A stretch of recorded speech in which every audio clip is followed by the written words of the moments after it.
और इसलिए आज, और मैं कोई आपको नहीं कह रहा हूं, मैं इन विषयों को मुसलमानों में भी रखता। हम लार्ड पंचम से सीखेंगे कि सुभाष से सीखेंगे, जिसने प्रश्न खड़ा हुआ आईसीएस बनने के बाद जब वो कमिश्नर बने, उस समय ब्रिटेन ने इंडिया की कैपिटल दिल्ली नहीं बनाई थी, ब्रिटेन ने कलकत्ता कैपिटल बनाई थी। वो कलकत्ता के कमिश्नर थे, इसलिए ब्रिटेन के अधिकारी को भी अगर बल्ब खरीदना था तो कमिश्नर के हस्ताक्षर लगते थे। उनके सामने प्रश्न हुआ आजादी और इज्जत और धर्म के कमिश्नरी, उन्होंने कमिश्नरी को ठोकर मार दी, जो उस समय हिंदुस्तान का सबसे बड़ा अफसर था, कलकत्ता कैपिटल का अफसर था, जिस पर ब्रिटेन का राज था। उसके बाद 1938-39 में कांग्रेस के अधिवेशन में आगे आजादी के आंदोलन को कौन लीड करेगा, नेहरू जी ने और बापू ने पट्टाभी सीतारमैया को खड़ा किया, देश की जनता ने सुभाष को खड़ा किया, सुभाष जीत गए, पट्टाभी सीतारमैया की जमानत जब्त हो, बापू नाराज हो, क्योंकि सुभाष का कद बापू से ऊंचा हो गया था। उन्होंने कहा ये पट्टाभी सीतारमैया की हार नहीं है, मेरी हार है।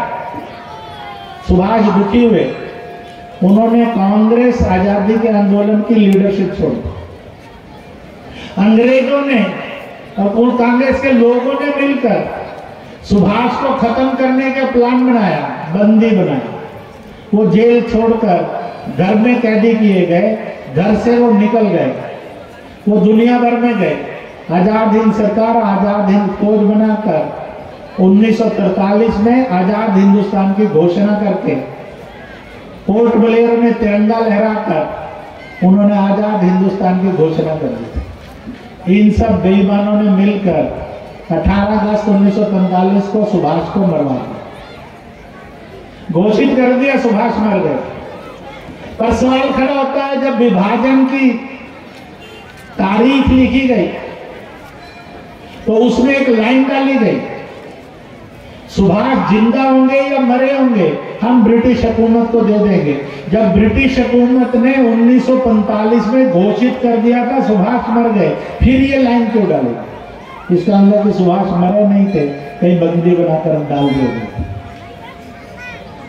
इसलिए हिंदुस्तान को 30 दिसंबर 1943 में सुभाष ने आजाद हिंद सरकार में के रूप में सरकार दे दी थी, आजादी दिलवाने के रास्ते पर चल पड़े।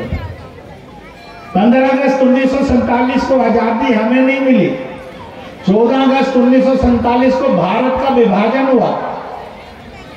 विभाजन के बाद जो हिंदुस्तान बचा उसको हमने आजाद हिंदुस्तान बनाकर आजादी सेलिब्रेट की।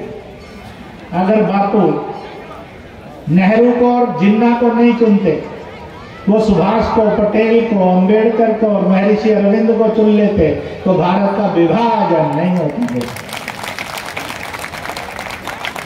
परंतु जो भी है हम उसको सेलिब्रेट कर रहे हैं। और इसलिए मैं अंतिम दौर में एक दूसरी बात और रखकर बात समाप्त करूं, क्योंकि चूहे बिल्ली की लड़ाई भी शुरू हो गई होगी फिर, और ये अगर लड़ाई भड़क गई तो झंझट हो जाए और भाषण लंबा हो जाए तो